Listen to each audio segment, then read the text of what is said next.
izmantojot izdevību, es gribu pateikt, ka beidzot Rīgā pie vadības ir cilvēki, kur ir vismaz saprot, ka jāpalīdz. Nav jātraucē, bet jāpalīdz. Jā, un paldies viņiem, kad viņi mums kaut kur līdz kaut kādam 2016. 2017. gadam uzbūvēt lielāku stadionu, kāds tiešām ir nepieciešams. Jā.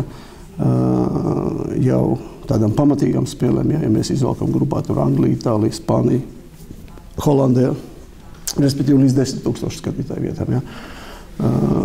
Šī vieta vēl līdz galam nav zinām, ja, kaut gan principā man it kā pašam ir pārliecība, ka mums izdosies atrisināt to, ko mēs esam sākuši risināt, ja, un kad Rīgas doma, teiksim tā, turēs vārdu, ja, un kopā ar mums atrisinās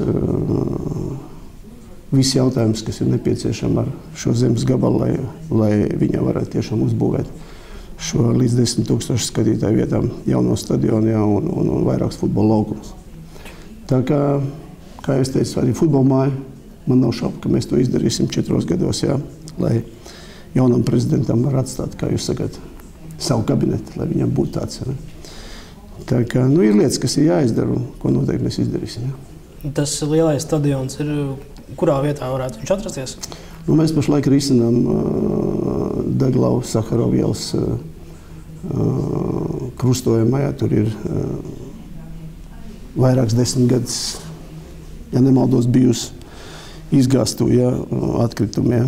Un ir plāns, ka pilsēta sakārtos šo vidi tā, lai mēs piesaistot līdzekļus varam uzbūvēt šeit šo stadionu. Es domāju, tā būtu visideālākā vieta, jo viņa tiešām perfekta vieta tādā ziņā, lai līdzjūtēji fani varētu šajā stadionā nokļūt ļoti ātri, maksimāli īsā laikā, ja, un mēs spētu viņu uzbūvēt atbilstoši visām FIFA, UEFA prasībām. Ja.